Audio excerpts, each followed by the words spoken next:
Hello there, welcome back to another inspiring episode of TechEmpowered. I'm your host, Yemisi, and this is the podcast where we share real stories of transformation. This podcast is brought to you by Tech for Dev, a non-profit organization dedicated to creating opportunities for economic prosperity through digital skills empowerment and advocacy. This month, we've been celebrating women and focusing on International Women's Day. So our theme for this year is Accelerate Action. And we've had incredible conversations and we've featured women share their stories of courage, determination, breaking barriers in tech. And today's episode is no different. So resilience is a word we hear often, and it is described as the ability to bounce back from challenges. But for many women, it's more than that. It's about pushing forward, even when the odds are stacked against them. It's about refusing to let setbacks define their journey. In this episode, we're talking about building resilience in the face of challenges. And our guest today is Ezinne Nwokolo. She is a 2022 alumna of the Women Techsters Fellowship who turned setbacks into stepping stones.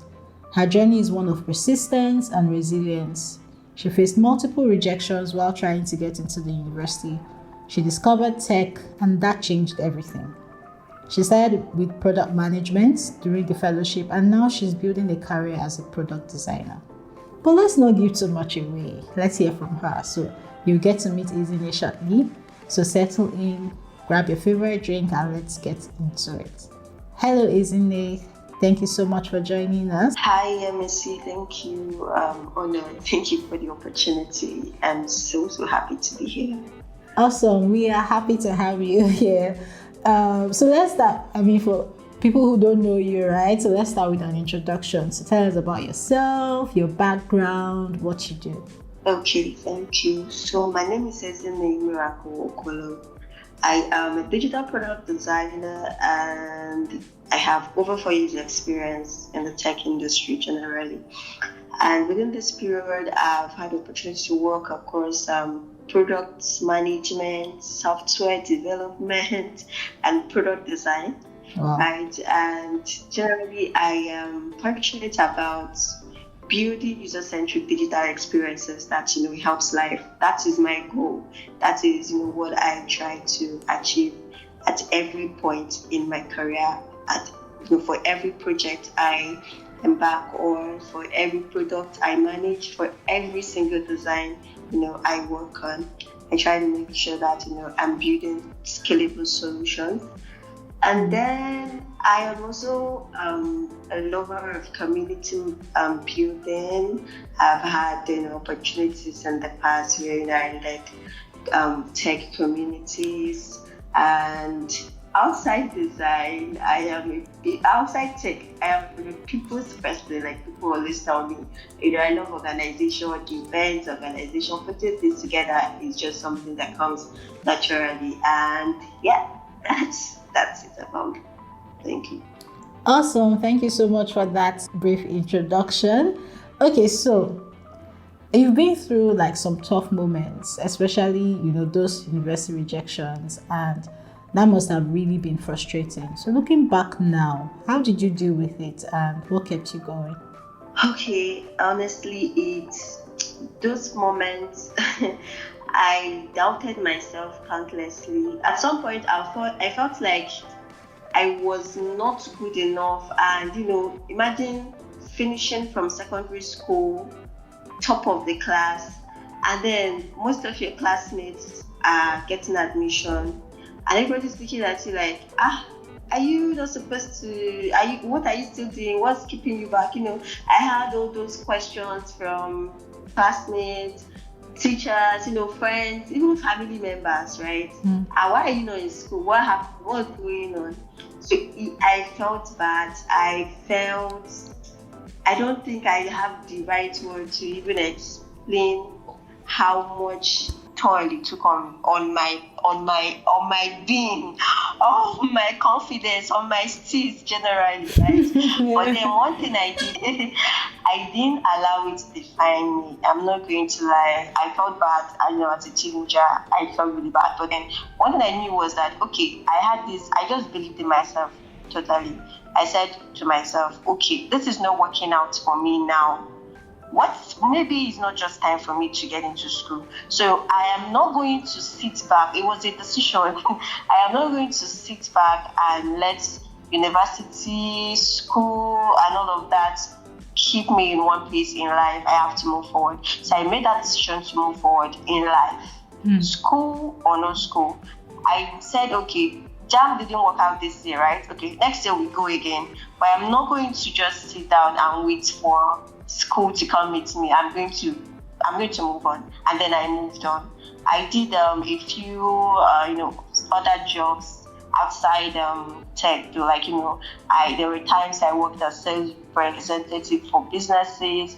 I sold a few things, right? I just started to move on, and that was it. I started doing other things, which at the end of it brought me into tech. So yeah, that was it. So how was that switch into tech? How did you discover the Women Techsters program? How did you enroll? What was that experience like for you? Okay, so the Women Techsters program was like, those moments in life where you are praying fervently for a particular thing to happen, and then God just sends one miracle your way, right? That's how I take the Women Techsters program. Women Techsters program, prior to the application though, I was already in tech, right? I was doing a few things. I transitioned from an administrative role. I was working as a front desk officer at a firm, and I didn't really understand what they were doing anyway, but I knew that, okay, I think this thing these guys are doing makes sense, right? Considering that before after school I did some computer appreciation training, so at least I knew basic computer knowledge. I had basic computer knowledge, right? So that was why I was able to secure that position as a front desk officer, right? But at that point, I didn't know what I was doing, to be honest. I was just taking life one day at a time. Whatever it brings, I move. But I just knew that I was not going to stay in one place. So I delved into product. That was when I got into software development. And then after I took classes on, basic HTML, CSS, JavaScript, I started teaching because I love teaching. So I was teaching at that point. And then one day I said to myself, it's not like I'm not happy I'm doing this thing, but I don't even have a direction at this point. I was directionless, honestly. And one morning, I don't know, it was just God. I opened my LinkedIn. It's not like I was active on LinkedIn prior to that. I was just searching for something, and then it popped up, Women Techsters application. I didn't even know what it was. I didn't know what I was going to get out of it at the end of the day. But I said to myself, I think this is it. I think this is it. I remember, I think this is it, what I'm looking for. And then, I opened the tab, read through, went to your website, and I was like, oh, nice. Let's explore this. So it was more of, I'm looking for clarity. And I think I've seen that thing that would help me move forward. And then I applied, and that was it.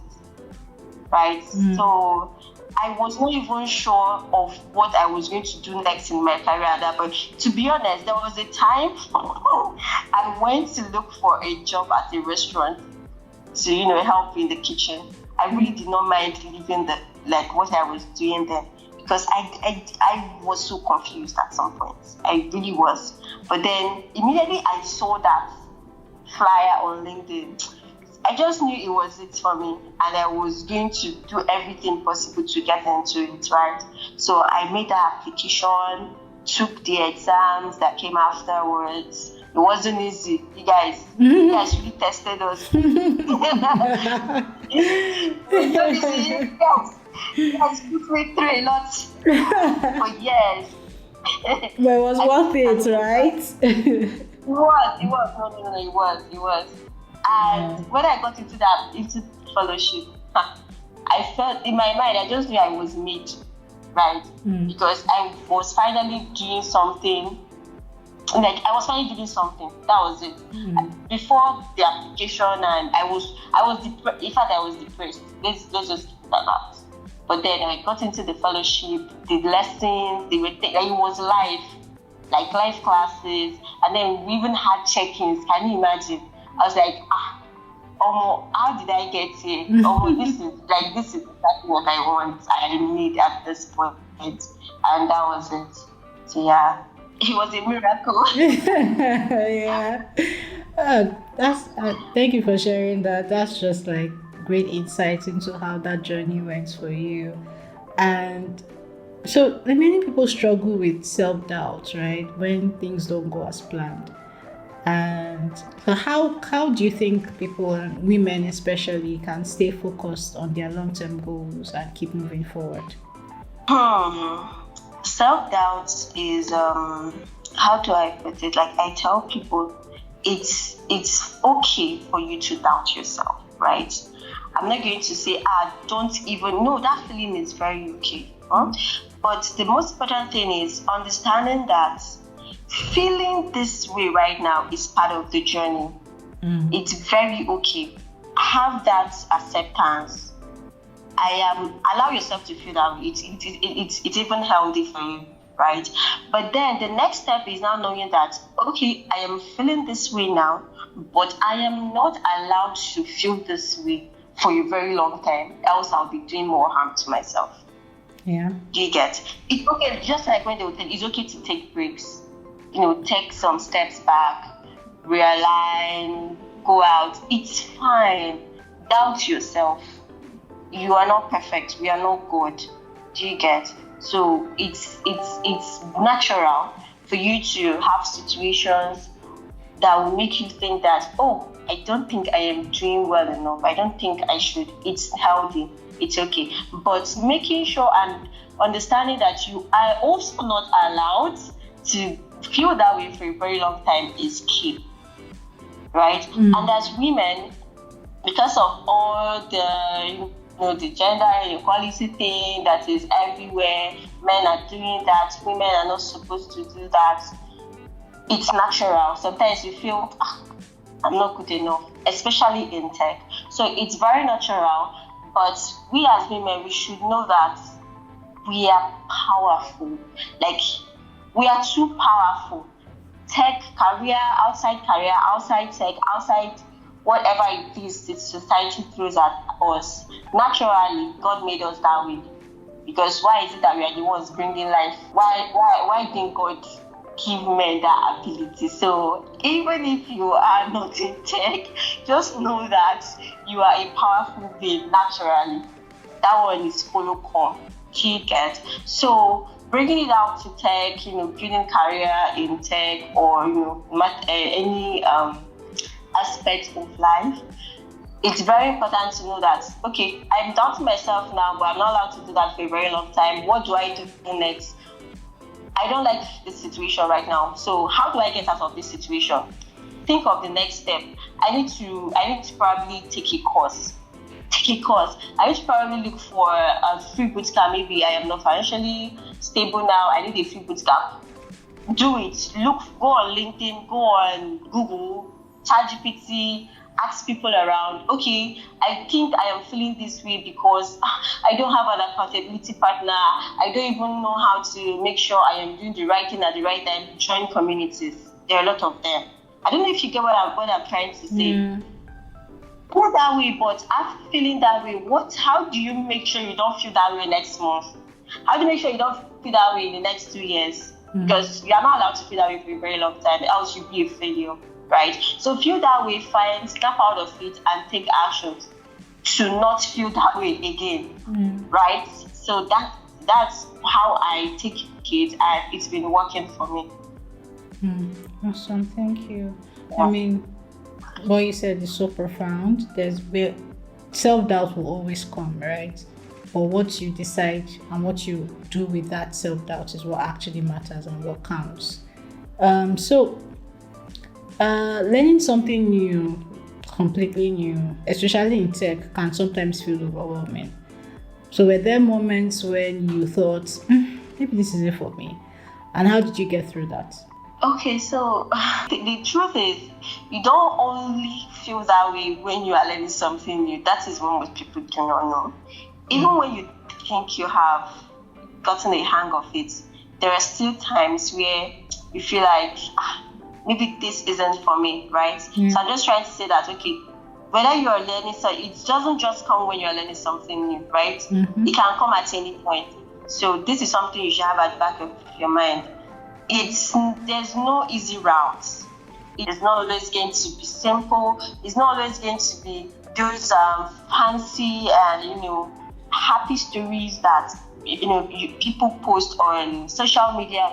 You're going to have maybe community members or people you follow on social media, about posting things around how well they are doing in their track, their career, how they have scaled the hackathon, how they have, been promoted. And, maybe it's also a drive for you and reason why you are getting into that particular space. But then you should also know that, hey, I am going to have my fair share of challenges. Well, even though, I am passionate about this, right?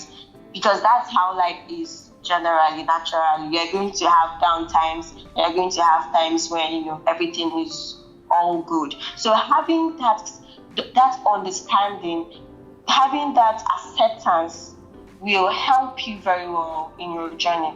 So when you feel down, when you encounter challenges, you know that, okay, yes, it's part of the journey, it's part of the process, and I am not always going to be here. You can't keep staying down. You can't stay down for a long time. So when you are down, you know that, okay, yeah, this is my time to be down. I have to move forward. How do I move forward? To take necessary steps. You probably need to talk to a professional to get you out of that challenge, or you need to ask questions in your community, or maybe you even need to take a leap. You need to pivot a bit. Maybe you need to take a course. Maybe you just need to take a break. Sometimes you need to rest, right? Take your mind off things and then come back again. Just at that point, figure out, okay, what do I need? Because I know that what I'm feeling now is okay, right? So that is a formula I believe can work for anyone, actually. Thank you so much. So I'm going to focus on something you said about, maybe sometimes it's time for you to maybe pivot, or time for you to learn something different. And in your journey, you did software development, you did product management during the fellowship, you interned, as a product manager at some point, and then now you're a product designer. How did you navigate that shift, and what advice would you give to other people thinking about exploring new roles in tech? Okay, so that's a very, very sweet and funny question, because most times people look at me and I wonder, how are you able to do that? Just like you asked. But one thing I always say, or I always tell people is, if you want to pivot, if you want to explore, just make sure it's guided, right? Make sure you are not pivoting or moving for the wrong reasons. So this is what I mean. I started off as a software developer. I wanted to do software development. I thought that was what I wanted to do. Remember, I started off there was no community, there was no mentor, nothing. I just saw people with their laptops moving up and down. I felt like, okay, it's cool. I want to carry laptop up and down and stuff. I want to also I want to understand what APIs are. Do you get? I was the only one in the room with zero knowledge of what, software development, what they were doing. So I wanted to belong. That was it for me then. And then I got into it. I finally started carrying my own laptop. I started training meetings. Yeah. I did it for a while, right? But one thing was, I was intentional about my learning. I started learning. Even though I entered with vibe, I became intentional in the process. I started enjoying it at some point. But the point when I pivoted, I knew it was I knew I had my reasons for moving, and this was it. I was doing software development. I was teaching people at the time, but I was not fulfilled, right? I don't know how to put it in words, but I just knew something was missing. I was not happy. I had to check. It was in me. I knew it was not 100% me, as it's not like I was unserious with what I was doing. I was actually putting in my all. Was it the works? Was it the environment? But I had to check different things, and I said to myself, there was a time I gave myself a 4 weeks space. If I said, okay, if I keep feeling this way for the next 4 weeks, that means this is not it for me. So I just knew that something was missing. That was one. And then Women Techsters program came along. Why did I go for product management? In my previous role, I had opportunities to organize, some events that we had at the time. We had, some presentation where someone would come present about, maybe challenges, different topics. I was the one in charge of that aspect of life then. I was also helping with some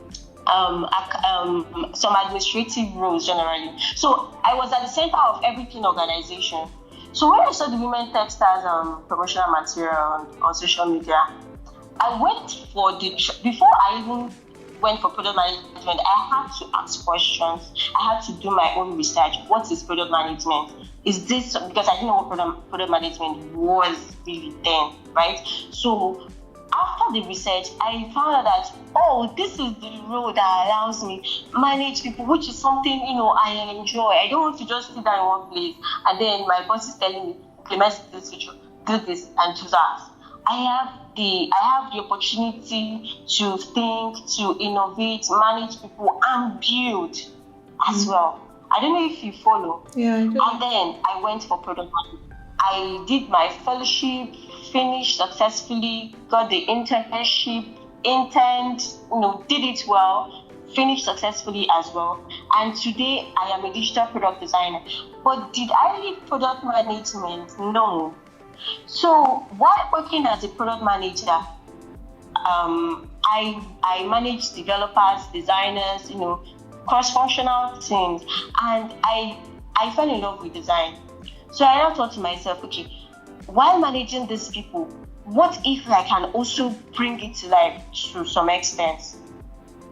I started taking UI UX courses. I started learning UI UX, that's product design, while still interning, actually. And then before you know it, I got a hang of it. And my goal was to be able to manage and build. I don't just want to dish out instructions. I just don't want to write user stories. I don't want to just write acceptance criteria. I want to bring my user stories to life. I want to see this edge case. I want to be able to solve this edge case for this project, for this product. So how do I do that? Adding product design skill to my resume. I don't know if you get it. But I picked up the skill. So now I can comfortably manage a product end to end, and it gives me joy as a person, and I'm also bringing value to the business. I'm solving business needs, I'm also solving user needs, and I'm also keeping myself happy and fulfilled. I don't know if you get it. So intention matters. I have a problem. It's a problem when you want to pivot without any intentions.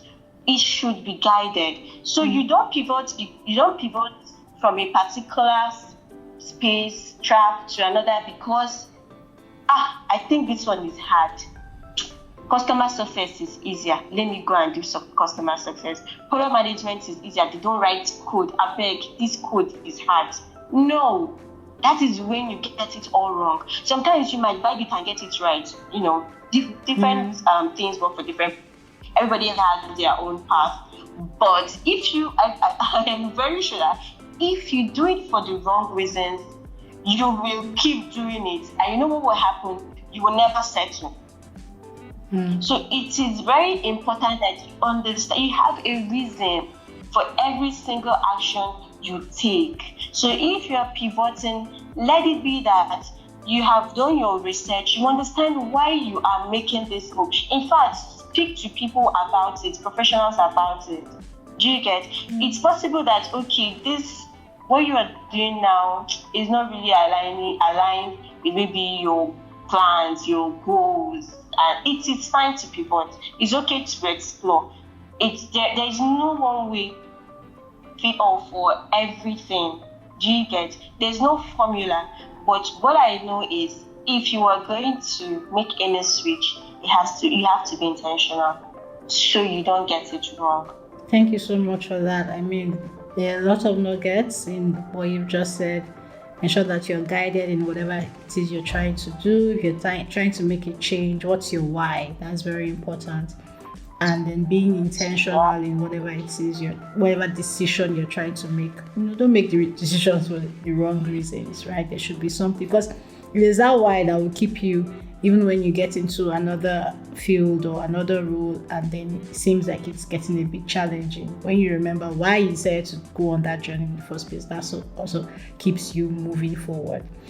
Okay, so your journey is proof that setbacks don't define the outcome. So for someone out there who is feeling discouraged or afraid to start over, whether in their education, career, or just life in general, what would you say to them? What's that one thing you'd say to them? One thing I'll say to them is, if you stop, you have really done a lot of harm to yourself. And you know the funny thing, nobody cares. People want to see, or nobody cares about, oh, I stopped because this, that. Nah, I don't care. What I know is you have stopped. I will leave you. The train will leave you. So don't stop. Should always be in your head. You are not allowed to stop. The only thing that should stop you is, okay, you are dead. You have dropped dead. There's no life in you anymore. If you have that at the back of your mind, you won't stop. So just know that you are allowed to feel down. Yes, you're allowed to beat yourself and feel like you are not enough. It's fine. You're allowed to have imposter syndrome. It's part of the process. But stopping, you are not allowed. Once you have that conviction and it's a rule for you as a person, you are going to win. Definitely. You are going to win. Yeah. Don't stop. Always keep moving forward. No. Yeah. Thank you so much, Ezinne, for sharing your story and for sharing these insightful words. Wow, it's been a great conversation, and today we've explored how to keep moving forward even when the road is uncertain. Ezinne's story is a testament to what's possible when you refuse to give up. We've heard how setbacks don't have to be the end of the road. It can only be a redirection to something even greater if you decide not to stop and always look for what's next. What can I do differently? So if you've ever doubted your abilities, or you felt overwhelmed by learning something new, or wondered if you should keep moving forward, if you should keep pushing forward, take this as your reminder that your journey is still unfolding and every challenge is shaping you for what's ahead. And as we wrap up Women's Month, it's been an interesting month. We've had so many wonderful conversations. Please keep learning, keep believing, keep showing up for yourself. Most importantly, keep accelerating action wherever you find yourself. A huge thank you to Ezinne for sharing her journey with us, and to you, our listeners. If this episode inspired you, be sure to subscribe, like, share with your friends, your colleagues, your community. And until next time, stay motivated. I remain your host, Yemisi, and have an amazing time. Bye for now.